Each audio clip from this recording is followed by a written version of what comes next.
Actualidad Radio. La información nunca sonó tan bien. Maybor Petit sobre este caso de Puff Daddy. Yo le decía que una de las cosas que a mí más me han llamado la atención es que además llegaron a un punto de degeneración absoluta y además de falta de inteligencia donde se grababan en video, es decir, donde hay evidencias claras de lo que estaban haciendo y con quién lo estaban haciendo. ¿Cómo se va a manejar ese tema de los videos y todo lo demás en el juicio, Maybor? Bueno, hay algunos videos que va a poderse observar desde la corte y hay otros que no. Y no por la calidad de todo lo que allí está representado.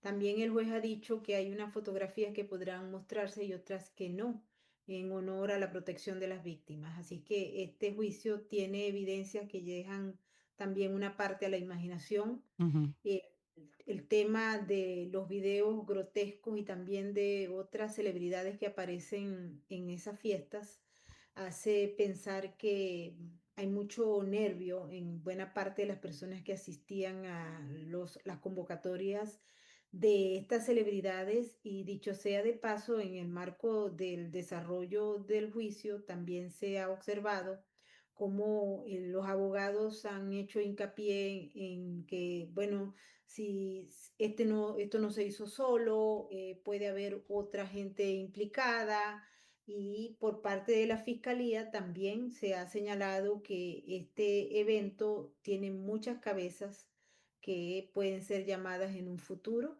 Ya el juez había hecho una advertencia, por ejemplo, con el ex asistente, ujú, señor George Kaplan, pero él en el fondo hizo un testimonio que resultó un poco débil o al menos no era lo que se esperaba, particularmente en relación a la violencia, pues se supone que él estaba allí y él había visto todo.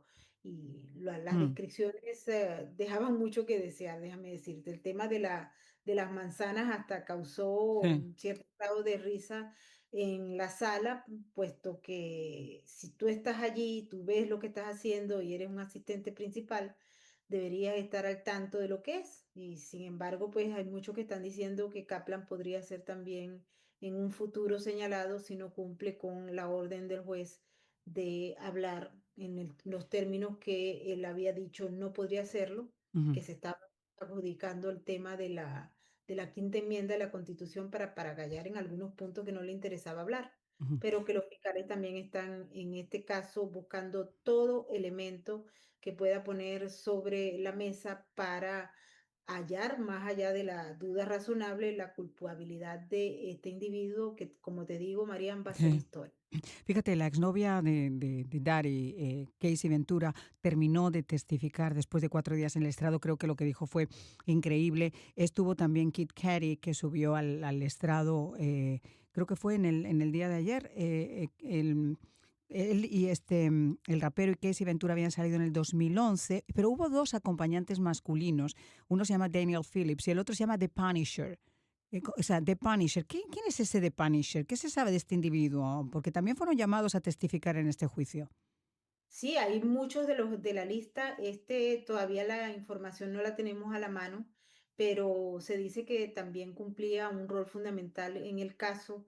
Hay mucha gente que también está especulando sobre las listas que se está presentando por parte de la fiscalía y lo que dicen algunos Ujú, medios que no necesariamente se aplican a lo que se está juzgando dentro. ujú. De hecho, el día de ayer se estaba especulando que entre las víctimas podría estar, por ejemplo, Justin Bieber, pero nunca ha aparecido su nombre en alguna de las que al menos se conocen de manera oficial. Y Así ayer que se hablaba de Jennifer López también. Yo ayer estaba escuchando que Jennifer López podría ser enviada. Fue su esposa, creo, fue su novia durante muchísimo tiempo. Ahora, fue lo, su pareja por mucho tiempo, Lo que está sí. claro que si este individuo, por el patrón de las personas que han salido con él, dicen que tenía ese tipo de conductas sexuales donde además le gustaba compartir ciertas cosas, que le vieran, etcétera. Yo no creo que eso haya pasado de ser la Madre Teresa de Calcuta a ser un individuo de estas características en 24 horas. Es decir, este arrastra una cola gigantesca que es de la que va a tirar la fiscalía en estos momentos para poder comprobar que no solamente hacía eso, sino que además era el cabecilla de esta organización.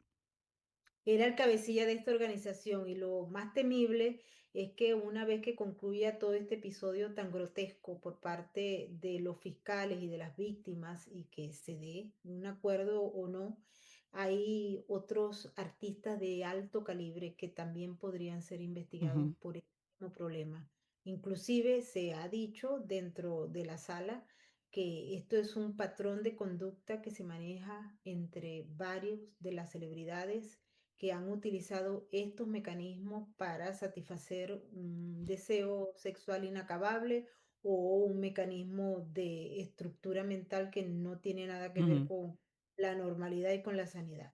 Mira, además, siempre y cuando exista aceptación, quiero decir, la puntada no se da sin el hilo, es decir, cada uno que haga con su vida lo que quiera. El tema es cuando no es consentido, cuando se puede llegar a involucrar a menores, cuando además la violencia forma parte de ese juego, porque eso deja un daño emocional inmenso y un daño psicológico inmenso a las víctimas. Y para hablar sobre esto tenemos también y vamos a incorporar a Alberto Barradas, él es psicólogo, fundador de la plataforma más grande de bienestar emocional de habla hispana, Saico Vivir Internacional. Muchísimas gracias también, señor Barradas, por estar con nosotros.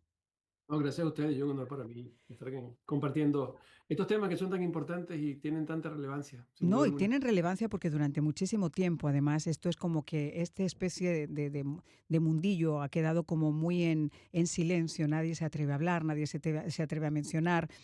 Lo que cada uno hace con su vida, con su sexualidad, es un problema de cada uno, pero cada vez vemos más estos casos donde se involucran a menores, donde se involucra un posible tráfico sexual, donde se involucra la violencia, donde se involucra obviamente un sexo no consentido, con prácticas que son absolutamente aberrantes. Lo hemos visto con Epstein, con las víctimas de Epstein, y ahora aparentemente aquí habría también una larguísima lista que está la Fiscalía también tratando de proteger. ¿Cómo es, y ahí entro en la parte psicológica, cómo se recupera un ser humano de haber pasado por un trauma de estas características? Porque una cosa es aceptarlo y otra cosa es encontrarte con una cosa como esa. Sí, sin duda alguna la recuperación no puede hablarse en términos de volver a ser lo que eras antes. La recuperación va por el proceso de entender que esto te pasó y que ahora forma parte de tu vida, forma parte de tu experiencia y va a definir incluso tu futuro y tu destino. Muchas personas erradamente consideran que el pasado no necesariamente determina el futuro, pero en situaciones traumáticas como esta, la dura verdad es que sí, sí, sí lo determina. Estas personas van, sobre todo las víctimas, van a tener que vivir con estas circunstancias, van a tener que recibir ayuda quizás muchísimo tiempo. Y es fundamental que haya justicia, porque el elemento de reparación emocional pasa por el hecho de saber que en algún proceso donde fuiste víctima, el victimario o los victimarios tuvieron las consecuencias necesarias en función de eso. Entonces aquí las instituciones juegan un papel importantísimo en la salud mental de las personas que son víctimas.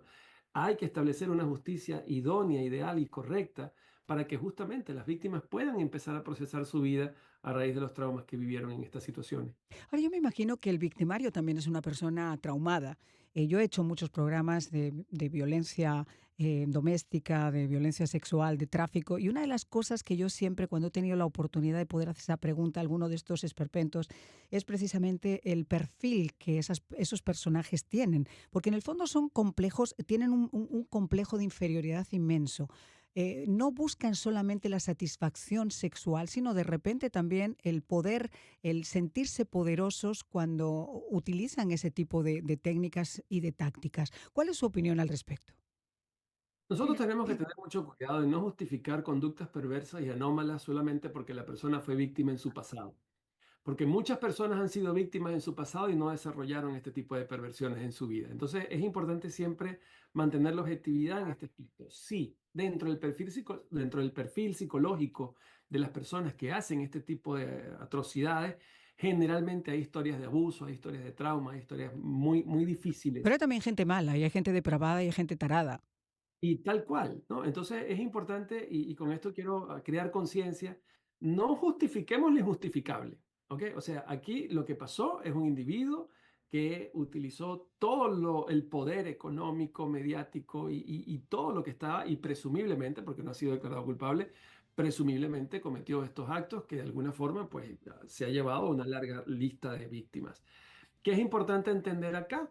Y siempre lo digo, aunque suene muy coloquial, pero la maldad existe. Claro que Y existe. justamente, fundamentalmente entendiendo eso, pues entonces tenemos que tener muchísimo cuidado, Porque, ay, mira qué pobrecito que es traumado. Ay, Hombre, qué yo no creo pobrecito. que nadie a estas alturas de la película y viendo esas evidencias pueda pensar que este individuo en algún gen de su ser tiene algo de pobrecito. Al revés, pobrecitas las víctimas. A mí no me da ningún Pobrecita la víctima. pobrecito este personaje. Ya me podían decir que había pasado una niñez, no sé, la peor que se me ocurra, porque usted siempre tiene la oportunidad de cambiar y tiene la oportunidad de hacer las cosas mejor. Eso es injustificable bajo ningún concepto. Ahora, Maybor, sí quisiera ahondar un poquito contigo en el tema de las declaraciones de las víctimas, de cómo las están protegiendo.